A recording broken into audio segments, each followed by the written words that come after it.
I'm sorry, now we're live. So, this is Coach Brandon, ready to give you guys another great show of the Core 4 show.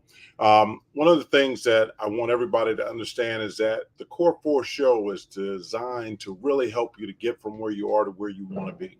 And so, we have special guests that come on, and actually, we also have a team that's on every week, and that consists of Chris Pulver, James Bishop, Eric Majors, and myself. And just to share with you our journey. And so, one of the big things about the journey is how do we get from where we are to where we want to be? How do we master making money? And part of that mastery is kind of really understanding what money is and how it's made and how it impacts us. And so, for a lot of times, folks don't really understand that. And so, they put themselves in these terrible positions. And so, we go over mindset. We also go over how to think about your 9 to 5 and maybe adjust the way your 9 to 5 looks in your life. And then finally, the last two are investments and retirement. And so, for us, that completes our circle of trust when it comes to our financial security for our future and how we spend every day. So we have a wonderful team that's here to share with you their journey and why it works so well for them. So what we like to do is, well, first of all, let me just tell you guys what we have. So one of the first things we have is we have the Forex bot, which is a fantastic money making bot that you guys can get directly from Core 4, and you get it at an incredible discount. The second thing that you guys have, which is just as impressive, is our yield farming. And our yield farming is with Eric. And so he offers a course. And so you guys get a chance to buy that course and actually really dive in. And now what's wonderful is the course has automation to it. The next thing that we offer is the Coinbase Trader, which is Go Baby Trade. And so that's just a money making machine as well. And so you have a chance just to really enjoy set it and forget it, right? Because that's really what it comes down to, passive income. We do have active income plays, and we believe that you have to mind your own business. But the goal of it is just to make sure that you recognize that in Coinbase, the money is in your custody, and we are a self-custody experience. The next opportunity we have is Kong. And so Kong actually was in an Aussie dollar trade a couple of weeks ago, or not this week, but last week. And so it actually lost like 7%, big drawdown. It was, up. And so now it's actually recovering that 7%. And so now it's at like 1.5%. So, it's got the capacity to get major gains. And so as you guys learn more about the Kong bot, you'll understand why it's a part of our journey. And then we have a couple of other things that we look at. Number one is we have Miracle Cash and more. And then we're looking at other opportunities all the time. So that's kind of what Core 4 is all about. That's kind of what we're offering. You get a discount for being a member of Core 4 and being on the team. So without further ado, we like to bring on Eric so everybody gets a chance. One of the big key components of Core 4 is that we're here every week. Whether you're here, it doesn't matter, but we're here. And so with that journey, it's one you can trust. So Eric, how are you, buddy? Hey man, how you doing? I'm doing well. I'm doing well. So you asked me a question, and so I was working with my computer to get it up and running. And so I'm going to check on it, and I'll maybe able to figure it out before you jump off. But tell us a little bit about what's going on this week. How did you do with automated yield farming this week? Well, let's share my screen if you don't mind here. I'll do that. Window, entire screen. I'll just share my whole screen here and make it simple. Okay, so can you see the screen there? Just to give you an idea, August the 14th, I entered a position for about $17,000, and you don't need $17,000 to trade in the farms. And without any work from me, I'm up now in my wallet $2,100. So I've done over 10% since the 14th. And the thing about this is that, I basically just wake up and go about my business, and I don't really do anything to earn that money. It just comes in and go back to that for a second, please. Okay, hang on a second here. present, share screen. Just so people can follow along. I keep track of everything using screenshots for my own trading. So on the 14th, I put $17,000 into one of the positions here. Right. And off that amount of money, I have earned thus far today $2,100. Just today. Over the last, since the 14th. So between the 14th and the 25th here, if I pull out a calculator, let's see what that is. That is 2,100 over, let's just call it 17,000. So 12% since the 14th to today. So that's in 11 days, basically. And the thing about this is, I haven't had to do anything for this. I pretty much just go about my life and live my day-to-day business. And so I find these picks for you, what to put your yield into. And I mean, this one's been going steady for quite a while now.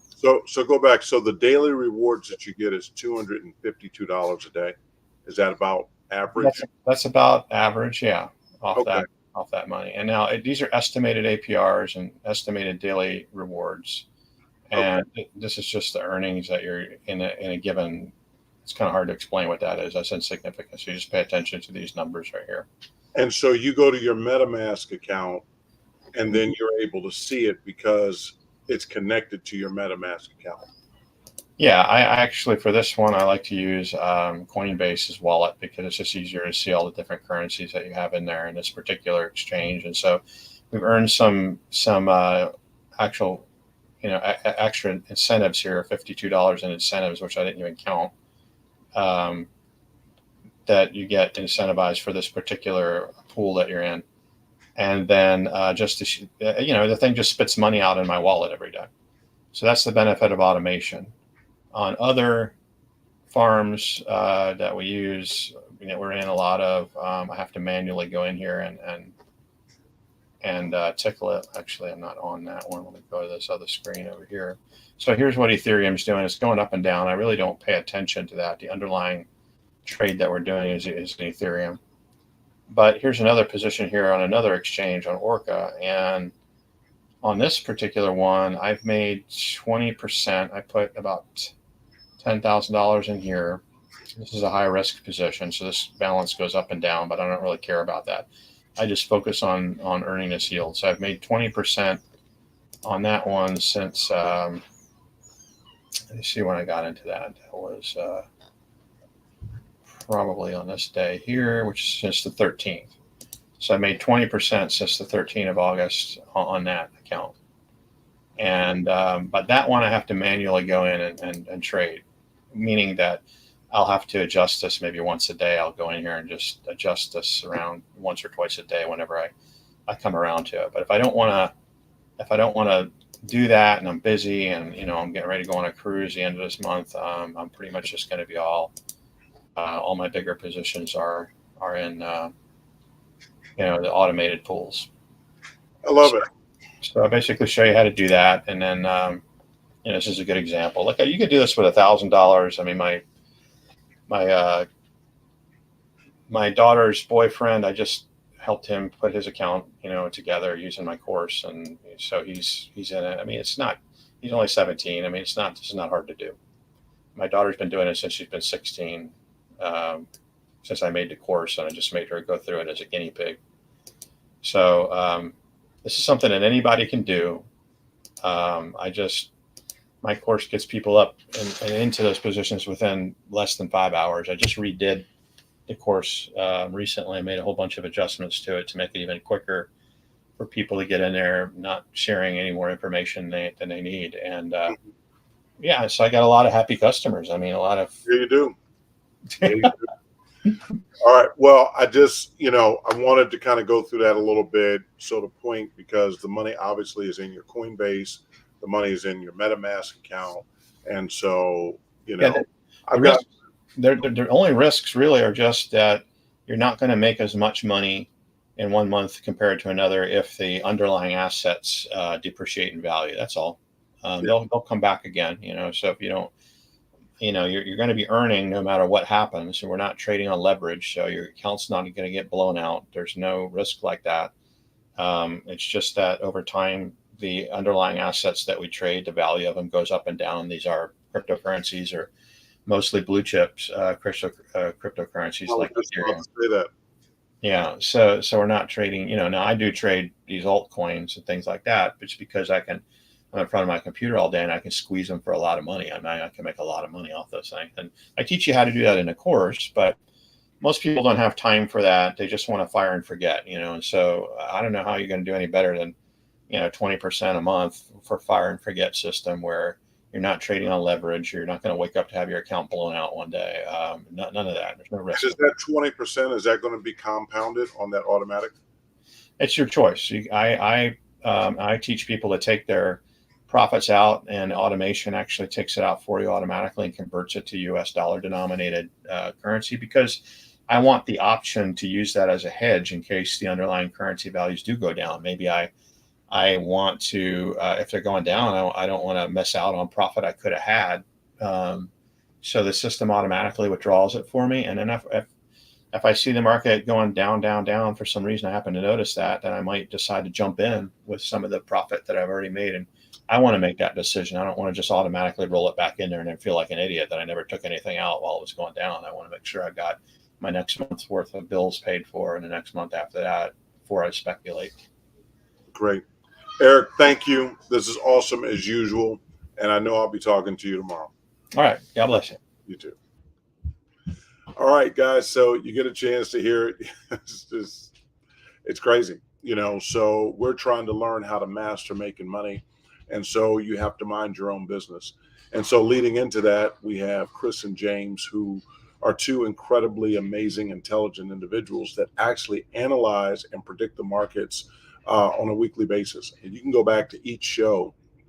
And even though we're not financial advisors, none of us here, we're just telling you our journey. And so if it works for you, then great. If it doesn't work for you, then that's great too. But everything we're doing is pretty much undisputed. And so that's what we're putting on the show. And so I just actually checked while Eric was on. And so, we were just talking about the Kong bot. I thought it had only done 1% this week, and I'm sorry. So in the last 7 days, it's done over 2%. So that's still not bad. So let's welcome to the stage James and Chris. What's up, fellas? Hey, how's it going? Man, it's going pretty good. My kids are going back to school tomorrow, and so I'm excited. Why are you smiling so much? If your kid's going back to school, right? You mean to frown. That's what you mean to do, right? Maybe I get to exercise. I played basketball today, Chris. Okay. I still got it. You're in trouble. Still got it. All right. Well, I did a PRP therapy last week for my elbow, so I'm trying to get back to 100% so I can go on the court with you. What position do you play? I'm a 2. Okay, so I'm a point guard, so that'll be perfect. So right. A lot of fun. James, can we interest you in a little basketball? Not at all. I'm a very good. I'll say this: I am decently good at spot up shooting. But that's about it. I don't know. Never got that bug. No, we got the bug. I'm 54 and I got it bad. I was playing with my son and I was scoring on him, and they were like, "Wait a second, like I can't help it. I just got the fever, and we were down, and I started passing and pulling up for shots, and it just felt really good. So, hopefully I'm going to stay healthy and strong so that, as we take these journeys together, when we get together, we'll be able to get on the court and then also get on the golf course, because I know you prefer a smaller ball, James and Chris, so let's do it. All right, guys, listen, the forum is yours. Let's talk about this market. Let's talk about how we're going to make money in this market. And let's talk about mastering making money. And a lot of that has to do with how not just you guys perceive it, but how the community perceives it in terms of their abilities to make money for themselves. Yeah, I want to lead it off today because something Chris and I have been harping on for the past couple of months. He and I both felt that, despite all the CNBC headlines and the CNN headlines and all the conventional talking heads saying that, oh, they have to do an emergency cut. There has to be an emergency cut. both Chris and I have been steadfast that we would see a cut. I think you may go back to like January to March timeframe, and we said the first cut would probably come in Q4 of this year and be coming in September more than likely. All signs kind of point to that. Jerome Powell said, "Oh, we're somewhat behind the cut and behind, what's going on with jobs, et cetera, et cetera, et cetera, and that's why we haven't. That's why, we haven't cut yet, and it's time for a change." And so he's generally a man of his word. He does not mince words. He does not speak in double entendres or anything like that. He tells you exactly what he's going to do and when he's going to do it, and people should just listen, quite honestly. So the next kind of big fundamental news announcement. This week we have some minor, one big for the U.S. Tuesday, consumer confidence and preliminary GDP on Thursday, and then Friday we have what's called the PCE price index, which is a measure of inflation that the Fed uses. But the big one's going to be coming the week after this week, which is non-farm payroll. They're supposed to be, from what came out of Jackson Hole, a revision. I guess you would say upwards of worse amount of jobs. There should be 1,800,000 to 1 million less jobs, which would probably bump up the unemployment rate to 4.2%, and it would wipe out all of the gains of this year, pretty much. And so that plus whatever gets reported that day should be a very, very, very interesting day for the market overall, as far as news is concerned. Mm-hmm. I'm sorry? Yeah, I'm just saying. Yeah, I would. So yeah, we should. That would be a day of of volatility that I would think is we'll see high volatility that day for sure. And I think personally we'll get that rate cut. And I wish I had this on my desktop, but I texted this to Chris.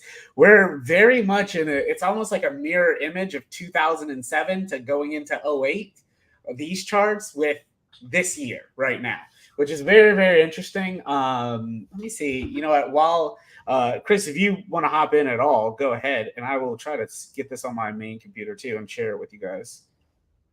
So while you're thinking about that, and Chris, I'm ready to put your information on the screen. Sure. But one of the things I want to ask you, like consumer confidence and the non-farm payroll, how do you use that to make money? It's nice that these things are coming out and all the rest of the stuff, but can you? Well, I'll say, James. So last week there was that non-farm payroll revision for negative 818. Did you see that come out? Yeah, I did. Yeah. That's what I was talking about. I know the revision came in, but maybe just the numbers weren't updated as of yet. So I don't know. Those numbers were as of March of 2024. So yes, it was one data point. It's one point of the cycle, but it's one thing. And honestly, I've been trading for 20 years, and that number has never, ever mattered because I've never seen it on an economic calendar until last week. So, I get it. Like, it's something that matters, but it's like, I think it's more bear porn than it is anything else. So to James's point, the first week of September, that first Friday was going to be the actual non-farm. We'll have unemployment claims coming in. We have PCE this week. I also think one thing that's happening this week that's going to be really important for the market is NVIDIA earnings on Wednesday after market. That is, top 2, top 3 company in the world, 3 trillion market cap. One of the biggest swings we saw from a 35% pullback to a 30+% upside since August 5th. NVIDIA is priced for perfection, but if they deliver on another like 30+% earnings, the market's going to probably take it. And we're within that whisker from all-time highs that I think the market can try to push through. I think what's NVIDIA's price now, Chris? What's that? What's the price? Yeah. Price on NVIDIA, it's like 129.37. So it's up. Let me go to the chart here. Hang on a second. Let's go back to the NDX. I'll get another workspace up here. Okay. So this guy, let's go NVIDIA. You can see just from the amount of gains that some of these stocks have seen, plus the broader market. I want to show a couple of things here tonight. So here's NVIDIA.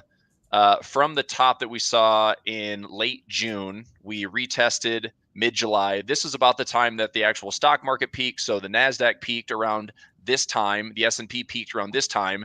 The Japanese yen got stronger through most of the second half of July into that, fateful August 1st, August 2nd, August 5th 3-day period. But NVIDIA, after, like I said, about a 35% pullback, that was a 35.68% pullback. And I want to say we've already gone 30+% to the upside. We're up 42.7% to the upside. So the buy the dip happens.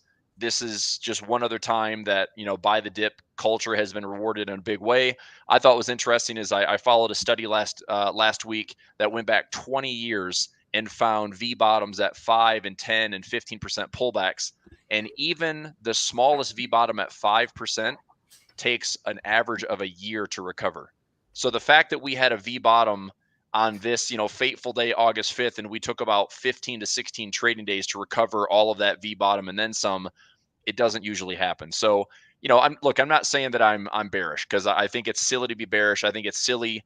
Peter Lynch has a famous saying that you spend more time losing money waiting for a correction than you ever do getting a correction. And, if you're trying to guess where the next 1,000 points are going to be, nobody knows.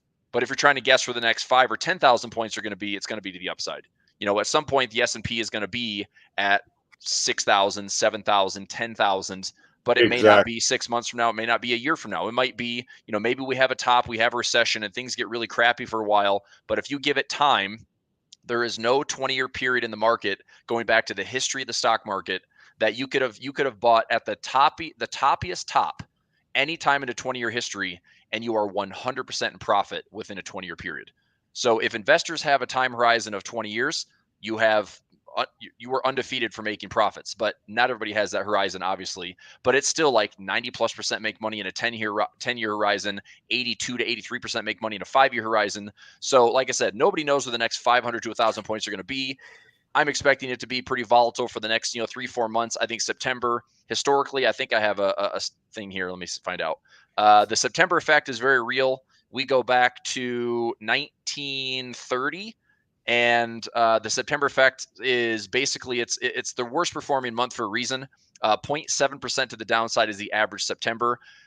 I think that the toppiness comes right around the buy the rumor, sell the news around the rate cut on the 18th. I think that NVIDIA earnings will play a piece of that. I think that the NASDAQ has started to see more separation. Last week was interesting because the Russell was actually outperforming both the S&P and the NASDAQ last week. So the market is broadening. I want to show this here. This is 1 year performance of the S&P. You can see that for the most part, we're pretty darn green.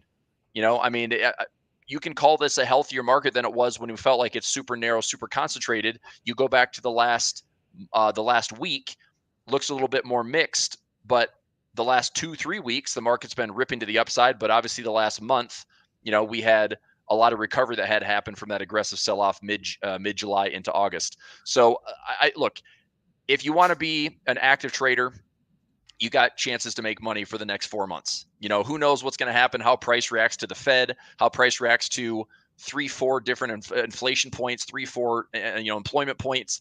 To Powell's Jackson Hole speech on Friday last week, the Fed did make a really interesting pivot. The first thing that I saw the headline was, it's time for a policy change.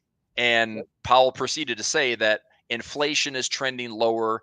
The consensus is that the Fed is confident that inflation is going lower, but they do not want to see additional softening in the labor market. Now, that doesn't mean that they can stop it, but it does mean they can start cutting and get the market to look better. But the reality is this.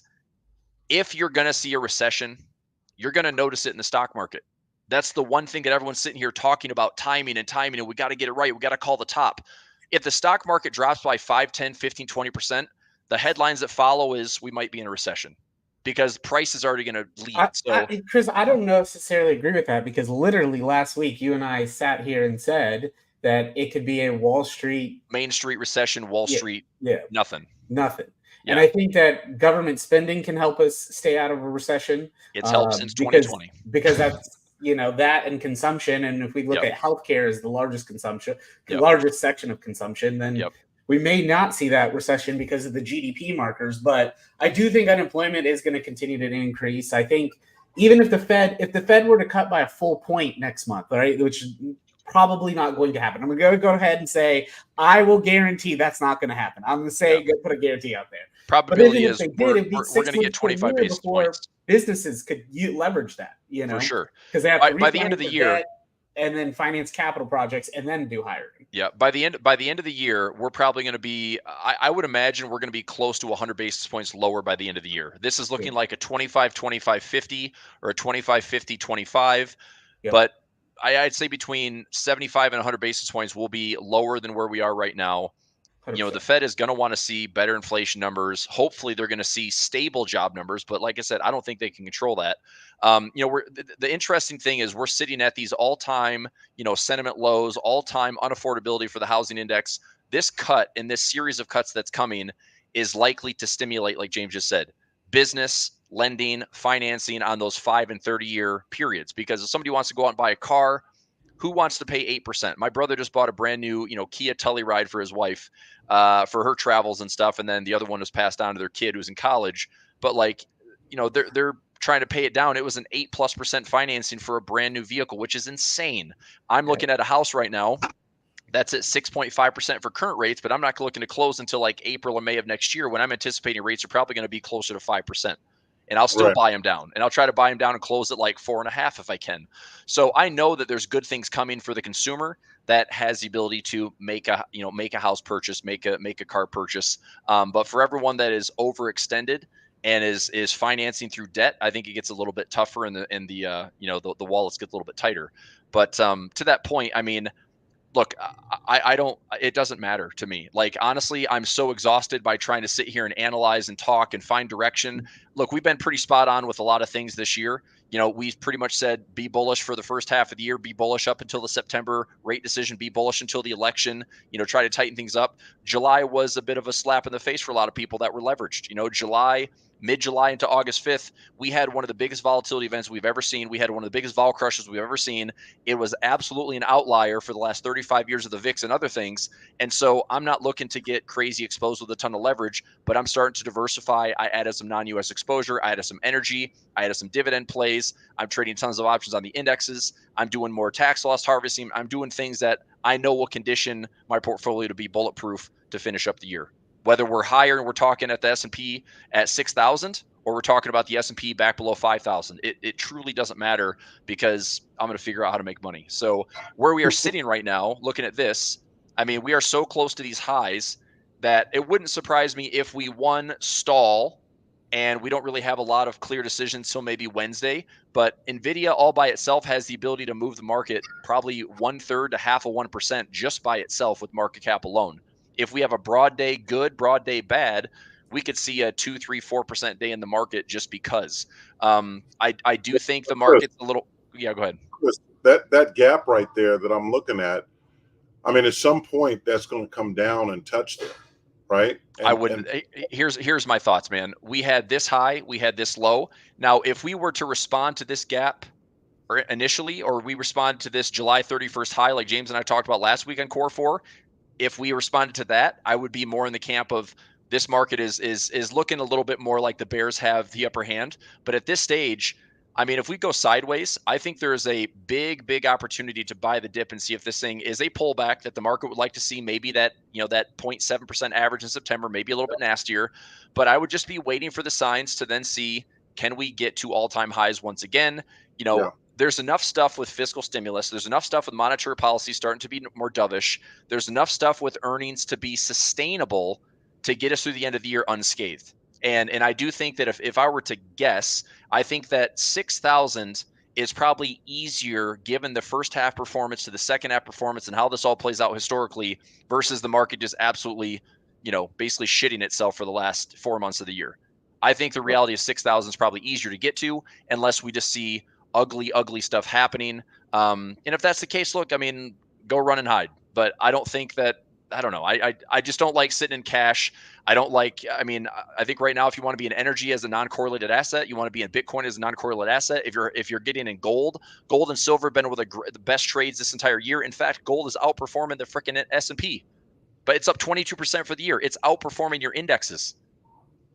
That shouldn't be happening, right? In a broad bull market, a healthy bull market, why is gold outperforming?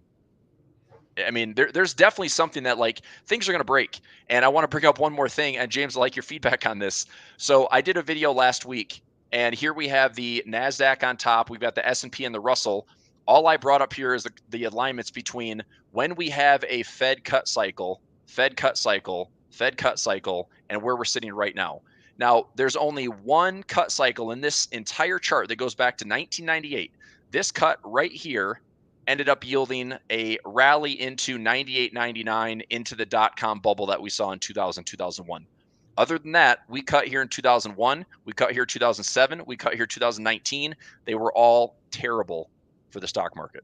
Yep. So I don't know what this is. This is a huge question mark. But if we start a cut cycle to get us down to maybe 2.5% over the next 12 to 24 months, I can't imagine that the market's going to be crazy high unless it's partying like it's 1998. And the reality is we know how that's going to end. We can't have a blow off top and a capitulation move for another 10, 20, 30, 40% higher without it freaking crashing at some point. It's going to crash. If valuations get too high, it's going to crash. It's going to retrace. I 100% agree with you. I think, and I 100% agree with the 6,000 sentiment. It's 400 and some points away, I think, right? For sure. It's totally within reach. Away. It's totally within reach. Yeah. Yeah, it's 100% within reach. And I think that's where you kind of, that's a psychological high for a lot of traders, a lot of investors. I'm privy to some friends of mine that manage some significant amount of funds, and they're all 6,000 is the mark they're looking at this year, and I could absolutely see it. But we also see all there's when you cook, there's something called mise en place, which is like everything in its place is what it is. And all the ingredients are in its place for, hey, there may be something here. There's smoke, but that smoke can easily be put out and we can continue to run up. But I love what Chris is saying is that use some of these energy. I like utilities. I like things that people have to pay in order to have their day-to-day lives, right? That's just, a smart play to have.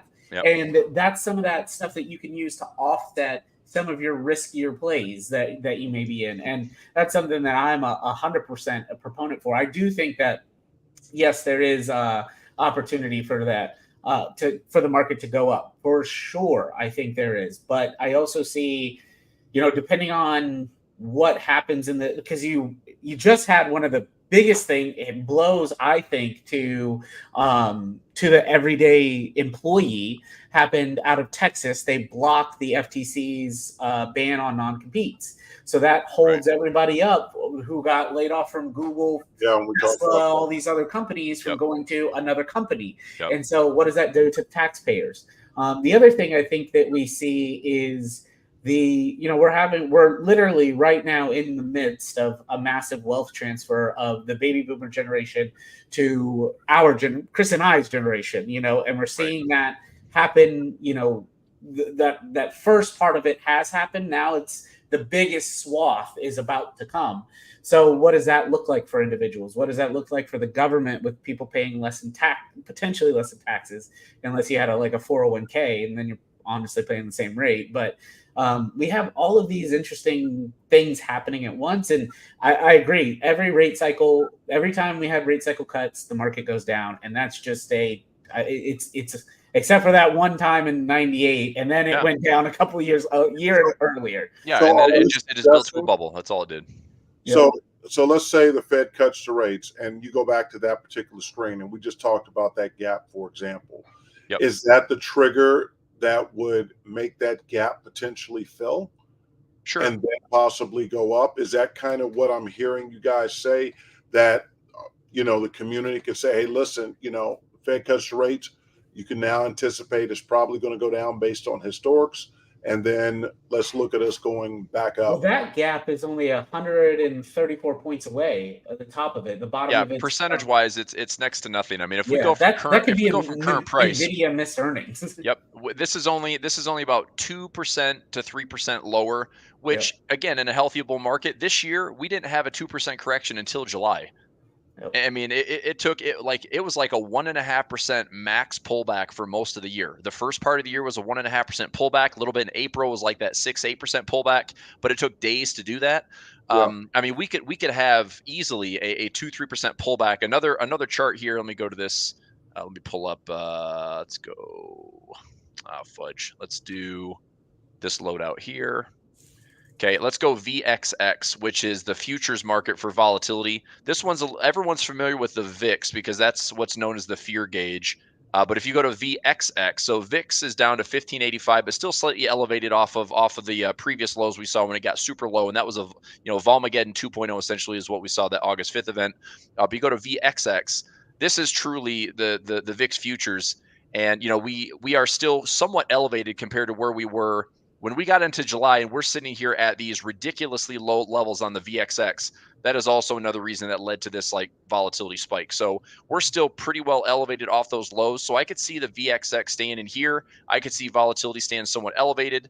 So getting into that 2, 3, 4% pullback zone, again, it's not like I'm doing anything outside of, if we come down here, I'm not Chicken Little. I'm not calling the top.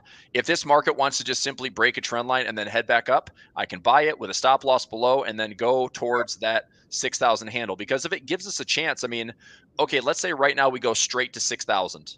If we go straight to 6,000, we are within 6%, 6.5% to that high. If we pull back, let's say to 5,500 or pull back, maybe halfway this move, I mean, you think investors are going to be happy to buy something at like 5,506 and get to 6,000?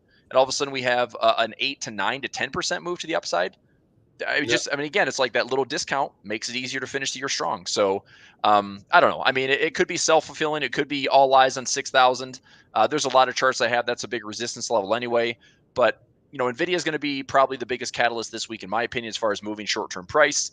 If we stay just stupid bullish and we just stay on the left side of this trend line the whole time, cool. But when we start to break this thing, we're going to pull back to this level. We'll have, I don't know. But again, my biggest key is I got to watch price. It's like if price does this, I'm going to first default to give the bulls a chance, because what do the bulls typically do? They try to buy the dip. They try to get themselves out of trouble. They try to end up recovering gaps and downsides, and they try to get to the highs. But if I'm positioned for a little bit of everything, I can make money on the bear side. I can make money with, out of the money hedges. I can do all sorts of stuff to make a few bucks there. But the reality is, I think there's enough right now to keep the party going. And maybe it is a 1998 situation. Maybe from 2000. I mean, James has told me many, many times 2026 is the year that he's watching the closest. Yep. So if somehow this party carries on into Q4 2024, Q1 2025, the second half of 2025, or into the second half, nobody knows when the top is going to be here. Nobody knows when the bottom's going to be here. Nobody knows where the next 500 to 1,000 points is going to be. But if you just go out 5 or 10 years, you're probably going to be higher. So just don't lose your butts. Protect your capital. If you're nervous about all this stuff, make sure you have hedges. Make sure you have protection. Make sure you have positions on a little bit of everything, or make sure you diversify. That's the whole point of trading, is if you diversify, you can diversify a lot of that volatility away. So let me ask you this. So, all right. Yep. So I get all of that. I see how this could start to magically turn and go. So for me as an average investor, I see where I would look to buy, potentially get an 8%. But are we also like what was NVIDIA? Is this the highest it's been at 129 or whatever it is? The highs were, NVIDIA highs were like 135 after the split, because remember, it was a $1,000+ company and just did a 10-for-1 split. So this was the 10-for-1 split, and we were up to around $140, which means NVIDIA at one point in time was a $1,400 stock. So the amount of leaps and gains, NVIDIA has now cemented itself as, for the last 20 years, the all-time best performing asset ever, because of the gains it's seen.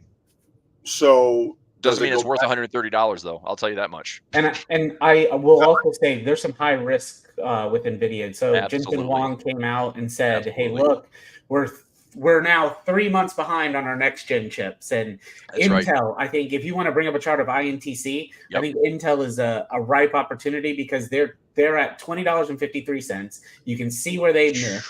They literally 3 years ago said, "Hey, we're about 2.5 years behind NVIDIA." They came out and said it. They said that we're 2 to 3 years out behind NVIDIA with our developing technology, but we will catch them. Yep. And so far, they are proving that they will be catching them fairly quickly. They have new chips, new technology, new things that are coming out that will help support that. And then NVIDIA missing its deadline, and they're going not back to they're not going back to like just ramp up manufacturing. They have to go back to redesign because what they design doesn't work. So that's fundamentally flawed.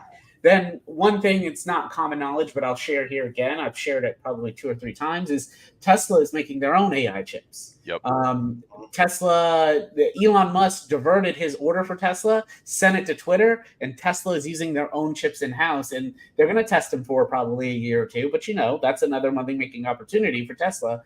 So, that's another one that I find quite interesting as well.